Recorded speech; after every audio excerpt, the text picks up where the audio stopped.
First of all, I would like to start with Your Excellency Charles Whiteley. My question to you is, how is the European Union contributing to the conversation on circularity in the RMG sector in Bangladesh? Thank you very much, and thank you to NCCI for inviting me. It's great to be here. I have to say this is the most comfortable chair I've ever sat in at a seminar, so thank you especially for that. I think we're trying to contribute in many ways, but if I may say first of all why it's so urgent. We all know why this is an urgent issue. And from the European Union perspective, we released this Circular Economy Action Plan, and in there were some quite shocking assertions. One was that if we don't do something and don't move towards circular economy, by 2030 or 2050, we'll need 3 Earths to supply the resources that we're presently using if the trend continues. Another quite appalling statistic is that in Europe, we throw away over 11 kilograms of clothes per person per year, which is quite shocking. So the imperative is there. Textiles, as we all know, have the 4th highest impact on the environment and the 4th highest impact on climate change. So I think the argument is non-negotiable as to why we want to move in that direction. And as a European Union, I think we are working quickly because we have a self-imposed deadline of climate neutrality by 2030. So, or is it 2050? 2050, sorry. So that's an imperative. That's only 27 years away. And if we don't start working now, there'll be no chance of meeting that target. And as you know, the European Union is very fond of legislating, and we are good at legislating. I think what we aspire to be, in a sense, without sounding too arrogant, is a legislator for global standards, because if you look at key areas of the economy and finance and so on, the EU has led the way in key areas like data protection. Our GDPR is emulated in several countries around the world. And as business in different countries around the world, with a single market of 450 million consumers, there's a vested interest in trying to meet European standards. And if those standards are a little bit higher than elsewhere, then that's all to the good, I think. And this applies very much in the context of the circular economy. So we have the action plan, which has 35 targets and commitments that will be implemented very quickly, and that's supplemented by a textile strategy and by a plastic strategy. And all of this does mean more legislation, and it means that countries like Bangladesh, which are very big players in terms of input to the European market, have to adjust. And whereas in some instances, for example, in the due diligence legislation, there are kind of carve-outs for SMEs. And of course, SMEs have particular challenges in meeting legislation and regulatory standards. It's not always the case. So I think it's very important that government here and the EU and governments around the world try to ensure that SMEs are also well placed to meet these regulations and know that they're coming. So they don't come as a surprise. And I think the good thing about the EU is we take a long time to adopt legislation. So it all begins with a Commission proposal, and then it has quite a lengthy discussion amongst our various institutions, Commission, Council, European Parliament. So it's well aired and well discussed before it actually becomes law. And I think that's important, though, that there's an early warning system here in Bangladesh. And that brings me on to my favorite topic. I think to start with FDI, it's important, and one of my key goals here in Bangladesh for the next 2 or 3 years is to boost FDI, because when you look at the figures, the European figures, and we have 3.5 billion in FDI flow in the past 5 years. The FDI stock is 2 billion.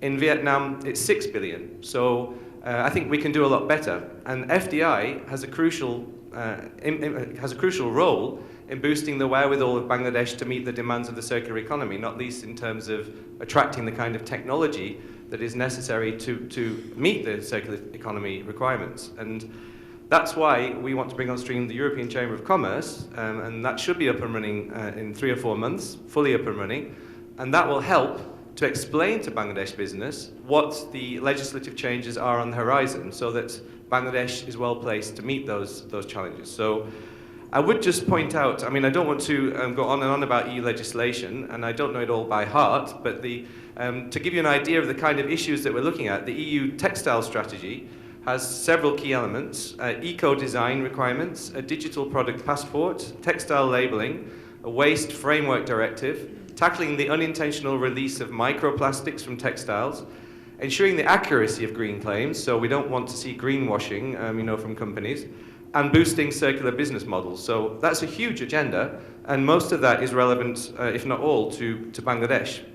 I think there are very encouraging examples of what's going on here. We all know about the success story of the lead factories Yesterday I was on a panel at the FBCCI Summit on the circular economy, and we had a presentation on Beximco's efforts, and I think the Beximco recycling unit is a very good example of collaboration between EU and Bangladesh, and having these champions and examples can inspire others. But also, we always need to bear in mind the SME angle and ensure that SMEs are well placed to meet these requirements. So I'm not sure I answered your questions. I decided to talk about what I wanted to talk about. Your Excellency, Thank you. In fact, you have answered it very well, and you've answered given the answer to my second question as well, which I haven't asked yet. But I will come back to you on that, and I request you to elaborate. But one thing we do understand from this conversation is that circularity, sustainability, and reduce, reuse, recycle is no longer an option, it's a necessity. Because there's so much waste that's going around, and so much of it can be reused, that is just a lost opportunity, and that should be tapped on. So I will be directing my second question to Your Excellency, Winnie Estrup Petersen. Denmark has been supporting circularity and sustainability in the RMG sector in Bangladesh through several initiatives. We would appreciate if you could give us a few highlights on a few projects and programs that are supporting circularity. Thank you very much, and thank you very much for inviting me here. Now Denmark envisions inspiring other nations by demonstrating how a green society is both possible and profitable. And we believe that sharing our knowledge and experience with our friends, in this case with Bangladesh, can go a long way. We have a long history, rich history of green policies, of a long-term strategic commitment with going green, and a business community which pioneers green solutions and have been doing so for many years. Already today, numerous Danish companies across the world and across sectors are leading the way in developing circular economy solutions.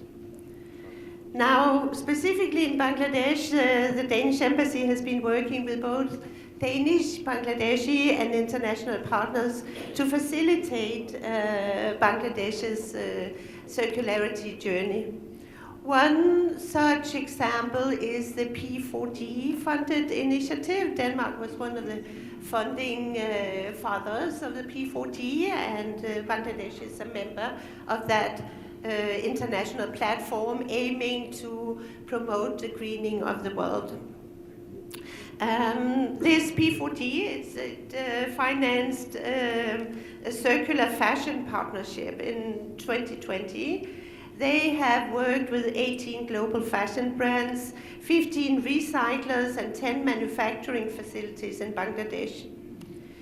And they found that if the existing recycling technologies were fully implemented across the industry here in Bangladesh, the fashion industry could achieve 80% circularity. So the platform, the whole setup is there for really enhancing that agenda in Bangladesh. We also, just to mention a few, we also have funded for quite some years the World Bank's private sector branch, IFC's partnership for cleaner textile, the PAC program. This project aims to promote cleaner production and including circularity. And I would just mention that water use avoided by this program has been 10.8 million cubic meter water a year, which is a lot.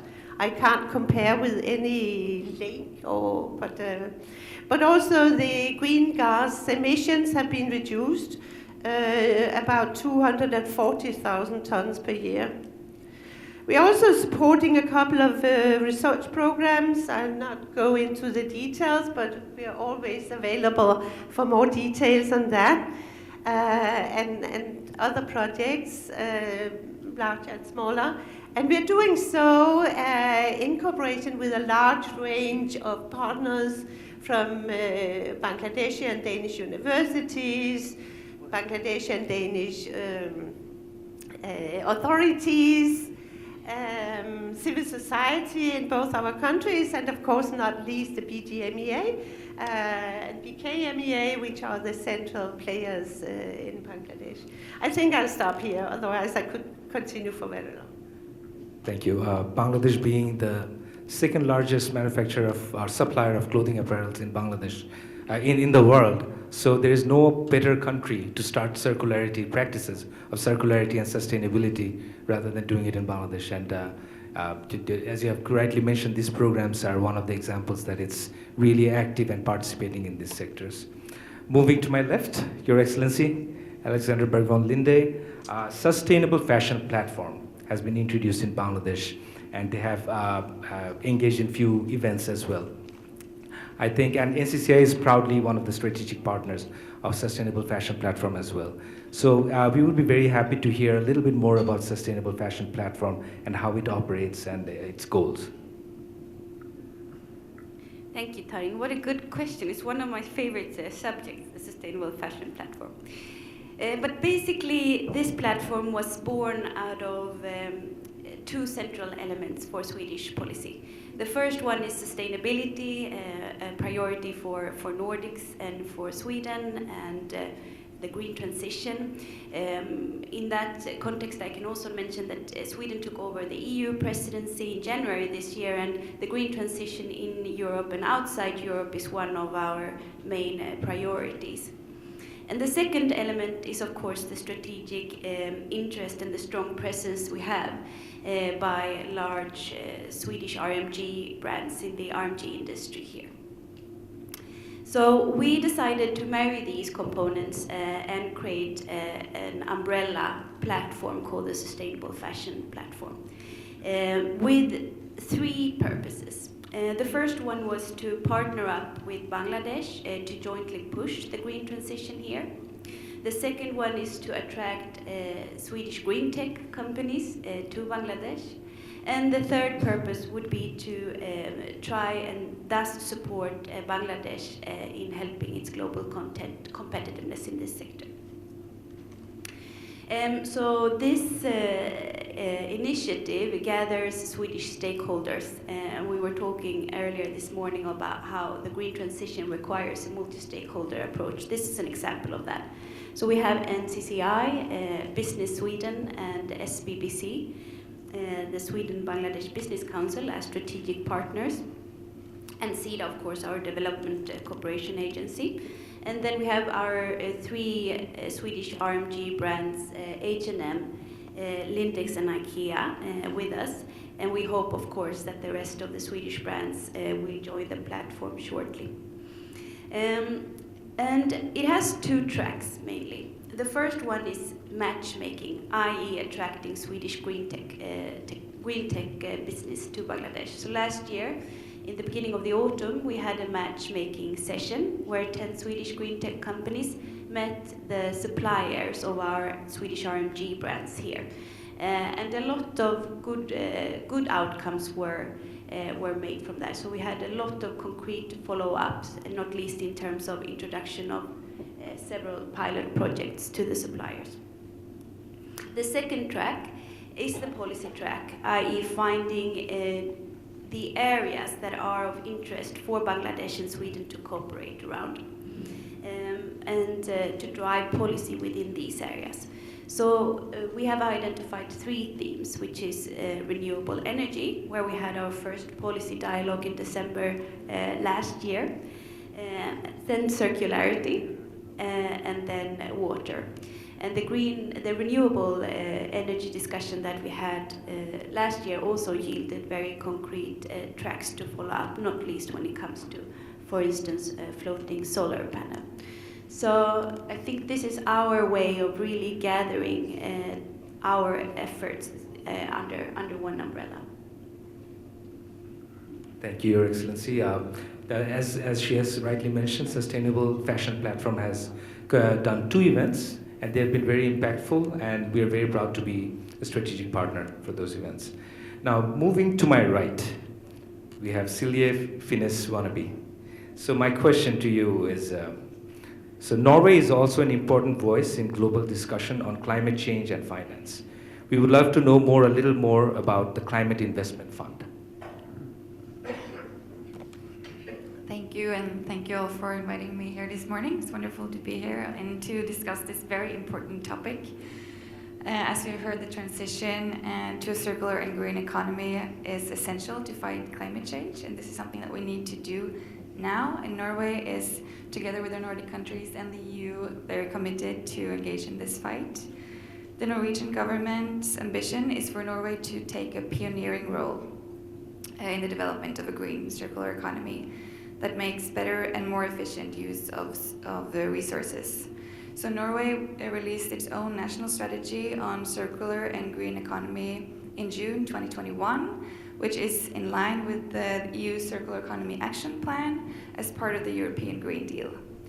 And we're also taking a lead in the Nordic Working Group for Circular Economy, where we want to influence global players as Bangladesh by helping to identify solutions that will reduce consumption of raw materials, waste, and energy. And on the circular and green economy, it also goes hand in hand with using renewable energy, because using renewable energy or using energy from renewable energy sources is a very important component to a circular and green economy. So last year, the Norwegian government launched something called the Climate Investment Fund, and this will be Norway's most important tool in accelerating the global energy transition by investing in renewable energy in developing countries with large emissions from coal and other fossil fuel sources. So Norfund will manage the fund and support or invest in the production of development of renewable energy and the likings, such as battery storage, for example. And Bangladesh will be one of 7 prioritized countries for this fund, and will also be, we hope, important for the RMG sector, which is a very large user of electricity. So this is just something that we have coming up, and hopefully will also help to accelerate the transition to renewable energy. Thank you.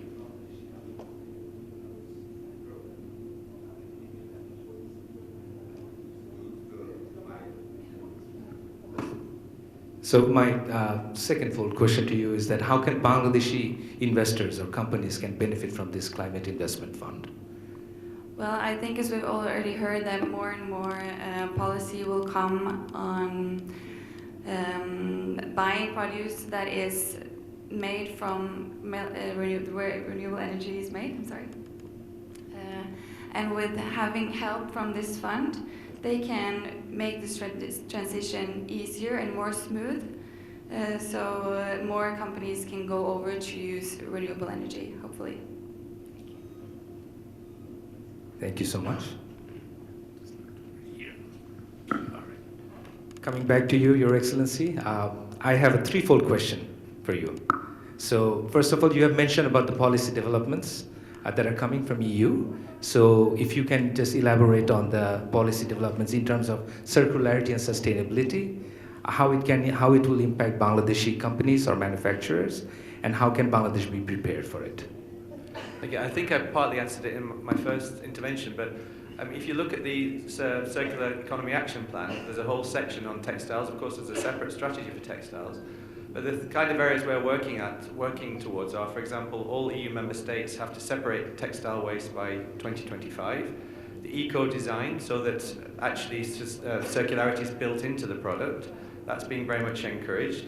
And then also renewable energy, of course, is part of the picture, and I wanted to come back to that point because it was mentioned. We are working very strongly here on renewable energy. We really admire the fact that Bangladesh has set a target of 40% of generation from renewables by 2041. One of our big priorities in Bangladesh to support that is the green transition, and we'll be bringing in up to $500 million of support through a mixture of grants and loans, including the European Investment Bank, to support that transition to renewable energy. And that will help Bangladesh meet the demands of the European market, because buyers will be looking at whether garments have been produced ultimately or could be produced from renewable sources. So all of these things are in the mix, but also on our own side, there's very much an encouragement to repair and reuse garments. So domestically, that may have an impact on demand from countries like Bangladesh ultimately. But then there's the whole question of textile waste. And I heard the figure of 5% in one of the speeches that I read, that only presently 1% of globally at least, of textile waste is recycled. So there's a long way to go for that, but that's also a business interest, and I think there's European business interest in that.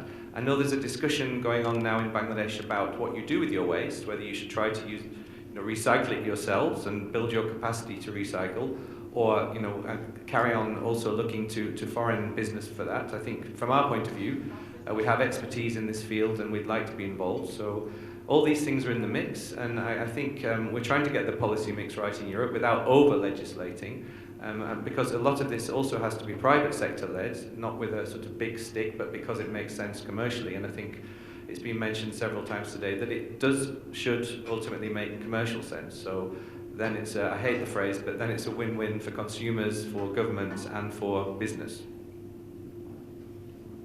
Yes, I believe it was mentioned that 5% of total garment export is being reused, the rest is not. So that's a huge opportunity loss that we have. So even from a business aspect, this is an opportunity that we need to tap into because it's totally not being used at all. So thank you so much. Moving back to my right, I'm going left and right. So hopefully this is my second round. Coming back to you, Your Excellency, Winnie Estrup Petersen. Climate sustainability and action is very important for the Nordic countries, and they're leading the global conversation and policy agenda. Would you highlight Denmark's strategy for Bangladesh? Yes, thank you very much. I need to start by setting out the Danish government's priorities for economic diplomacy, which is based on profit, of course. Without profit, no business, that's obvious. But also planet, with doing business with due consideration for our planning, for our environment. And thirdly, focus on the social sustainability and creating decent jobs, the people aspects of it. So on this basis, last year we signed between our Danish and Bangladeshi ministers and a sustainable and green framework engagement agreement. Sounds complicated, but the aim is to promote green transition in all our dealings and climate considerations between our two countries. And again, based on that, our in-house trade team at the embassy have developed our new sustainability and supply chain advisory with the aim to guide Danish companies, help Danish companies who want to enter the Bangladeshi market and optimize their supply chain here and increase traceability also of their interactions with Bangladesh. Basically also to promote investment and match up Bangladeshi and Danish players with the right certification and supply chain requirements of Danish companies. So I really believe the global circular agenda is here to stay, not just through increased sustainable sourcing from Bangladesh, but also transfer of technology and best practices and creating innovative partnerships with Bangladeshi stakeholders. Thank you. Thank you. It's not just about thinking about sustainability and circularity from the environment perspective. It's also about taking accountability and responsibility, both from the brand's perspective and also the manufacturers. So this is the only way we can come together and make a positive impact. Thank you. My question to Your Excellency, Alexander Berg von Linde. If you can elaborate on Swedish support to promote sustainability in Bangladesh garments. Thank you. I will. I think also just worth mentioning from a policy perspective, as I said before, that during the Swedish EU presidency, green transition is a clear priority, both inside Europe and outside. And it is also well aligned with the priorities that is within the EU's Indo-Pacific strategy, where green transition and the cooperation aims at creating more circular production models between EU and the region, and here specifically in Bangladesh. We are also very engaged members of the Team Europe initiative on green energy transition in Bangladesh. That's the kind of policy aspects of it. Except the sustainable fashion platform, I think one relevant question to ask ourselves is regarding the incentives to invest in green technology and the green transition. And there's not one answer to that. I think, again, looking back at the multi-stakeholder approach that we need to have to this policy area, there needs to be several different ways of doing this. But one thing that we are doing from part of Sweden is exploring how a Swedish credit guarantee scheme could support increasing the appetite to invest in this area, and also lower the perceived risks that companies have when they look at this specific area. So I think that is a small part, and it's not the whole solution, but it might be one way of trying to address it. Another thing that we do is also looking at sustainability in a holistic. It's not only about environmental sustainability, it's also about social sustainability.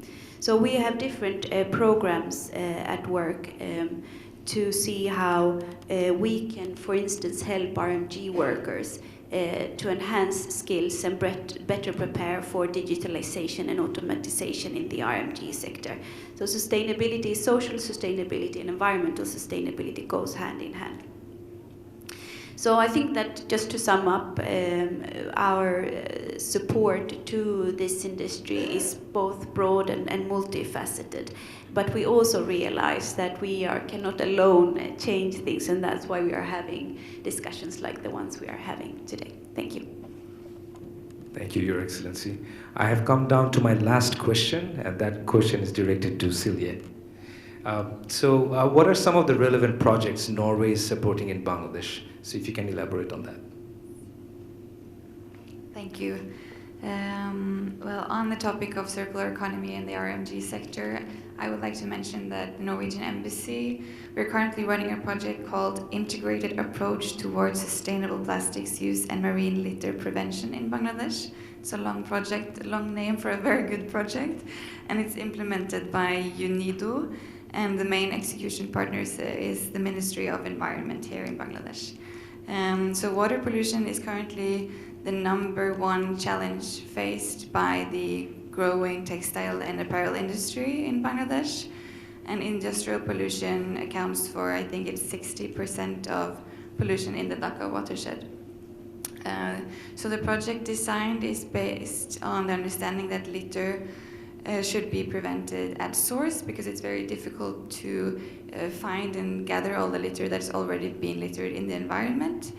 And this is not only by the producers of the factories that produce the litter, but also by the consumers, because as we heard today, consumers also play a big role. And I think that this circular economy approach to minimize plastic waste and prevent marine litter is also a way to go, and a very important component when we are trying to put all these important things together. Thank you. This brings us to the end of our panel discussion. I believe we have been able to wrap it up in our allocated time, Mashur.